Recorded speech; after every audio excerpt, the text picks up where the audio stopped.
39 days until November 5th, and as of tonight, we could tell you that over half the country has voting available. I have told you how we are living through different times, even if we still have the old terminology. People say Election Day. I say it sometimes. It's a holdover, but this is election month or a month and a half. 26 states now allowing some kind of early voting, whether that be by mail, where as soon as you get a ballot, you can mail it back at your choosing, the time of your choosing, or even some in-person early voting underway. And that might be good news for whichever candidate has the momentum right now. Democrats increasingly think it's Kamala Harris. She arrived in Arizona today, where she's doing a border visit to spotlight immigration. She's speaking tonight. She's expected to go after Trump, as she's been doing on different policy issues across the week. Now, since becoming the nominee, Harris has been trying to also do a type of political jiu-jitsu. Everybody knows that Trump has thought immigration is his issue. He's thought that all the way back from 2016, when he talked about a wall that, if you check, never got built. She is trying to turn the issue against him. Well, first of all, we do have a broken immigration system, and it needs to be fixed. I went after transnational gangs, drug cartels, and human traffickers who came into our country illegally. I'm the only person in this race who actually served a border state as Attorney General to enforce our laws. We can create an earned pathway to citizenship and secure our border. He killed a bill that would have actually been a solution because he wants to run on a problem. Now, what do Americans think? Well, it is a tale with kind of two sides to it. On the one hand, Kamala Harris still trails Trump by a lot on an issue that matters to many Americans, and especially in those border states. You can see he's got a 21-point edge. On the other hand, Democrats were running in those states and around the country with a nominee recently, the current president, who trails Trump by far more. So, by strict political math, the new nominee is doing better than the old one, but still trails Republicans. Now, I can tell you that Harris-Walz campaign co-chair Mitch Landrieu was just with us on the beat, and here's what he told us on this issue. Immigration, this is pretty striking. There are so many people who are critical of Donald Trump on immigration, if you remember what it was like. But my question for you is about the politics here. Right now, Trump's still 20% more trusted on immigration than her. Why is that? How do you change that? Well, I would say two things. Every day that the vice president has been in this race, she has beaten him. On every day that she has been in this race, she has moved ahead and closed the gaps, and she will do this on immigration.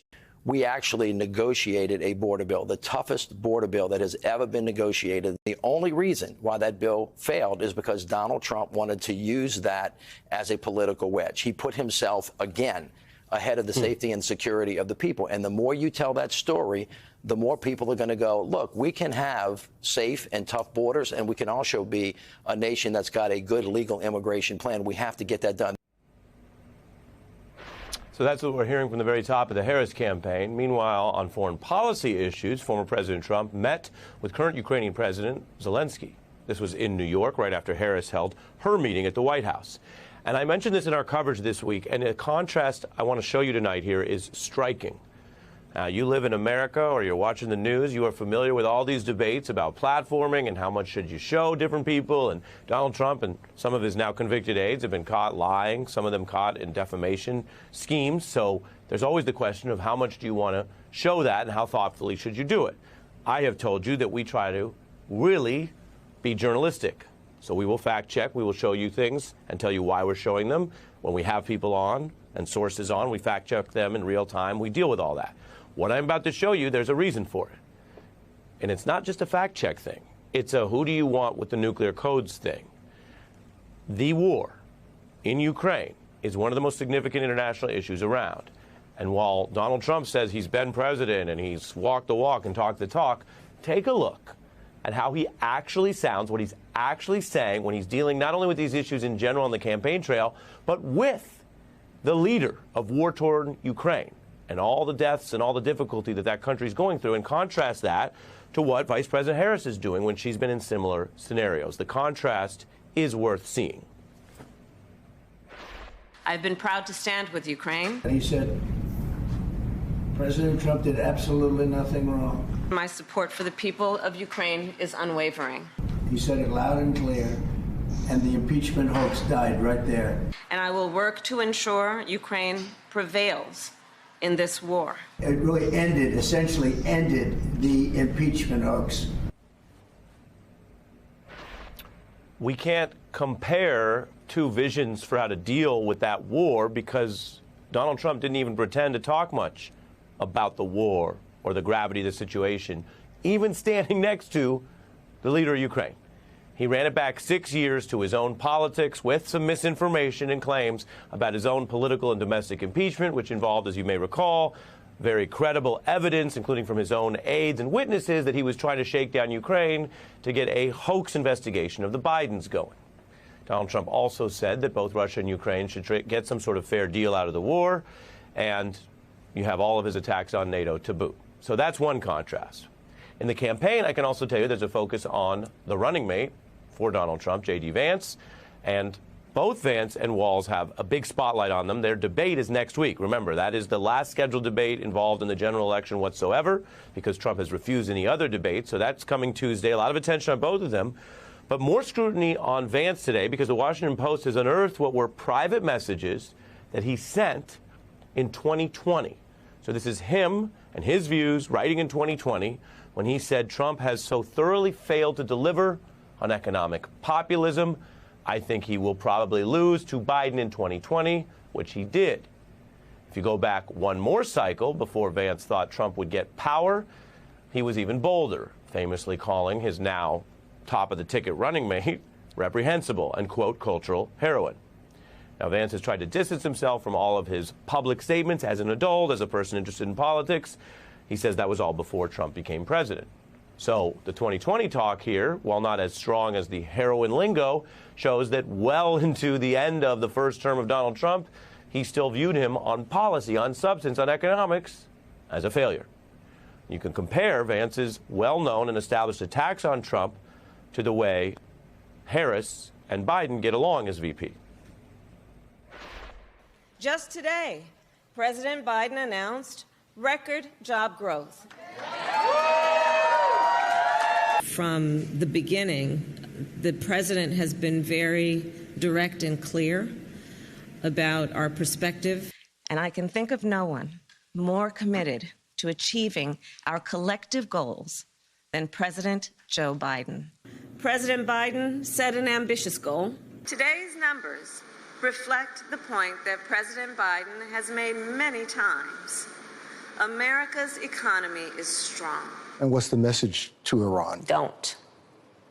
As President Biden said, just don't. Exactly. One word. Pretty straightforward. One ticket has had unity, which now has even involved the succession of Vice President Harris coming to the fore. The unity, partly a product of what Democrats call Biden's selfless or heroic act. The other ticket can't keep it straight whether they even agree that Donald Trump is a good president or should be president. Just depends how far back you go on what J.D. Vance has said. Now, what's going on out there in the polling? How do we make sense of it? I've told you we are very careful and precise in what we show you because if you remember past election cycles where the polling didn't come true, a lot of the polling wasn't worth looking at to begin with. These national polls that you see people talk about online or on social media, they don't even... Well, before I show you this, let me finish this point. Before I show you the favorability, which is worthwhile, I'm going to mention that the national polling that you hear about on social media, it doesn't even correspond to an election that's going to happen, right? So you could see Hillary Clinton's up by a couple points, but we use the Electoral College. So swing state polling matters more. Now, if you want a temperature, the favorability number I just mentioned, we're going to put that back up for you. The temperature is good news. There is momentum for Harris as her favorability has surged. You see that something that's happened recently, whether you look at it as an effective campaign, unity of the Democratic Party, voters who hadn't thought about her much now taking a tune in as she's gotten a lot more attention and been on the debate stage. Whatever you attribute it to, these are solid increases. Elon Musk himself said they are real, and he was complaining about them, and that kind of shows you how even Trump's opponents see the problem of her surging favorability. That's since July. Harris, though, is not taking anything for granted. And when you go to the states that will decide this thing, we have evidence that shows why her campaign is targeting the blue wall. She has spent now $136 million on ads there, TV and radio, focusing on the blue wall or the Rust Belt, Pennsylvania, Michigan, Wisconsin. That is more than in some of those other states that were, by some of them, part of the Biden winning coalition that you see on the right side. Harris also directing all of her time on the ground, which matters because you reach voters in person and you drive local media coverage, to that Rust Belt. So Harris and Walz rallies, you've probably caught some of them on the news. They're usually in those Rust Belt states. I can show you 13 stops in PA. That's the most. Wisconsin at 7. And Michigan a priority at 5. And when I told you Julia Louis-Dreyfus from Veep is coming up, she will actually be in Wisconsin with some other stars backing Harris and Democrats this very weekend. So a lot of attention on that blue wall, the blue wall that failed for Hillary, that held for Joe, and that Kamala Harris sees as her key to turning the momentum I showed you into the right state winning coalition. Because if you have the majority of votes in this country, that doesn't mean you become president. One of the many weird things about this democracy, United States.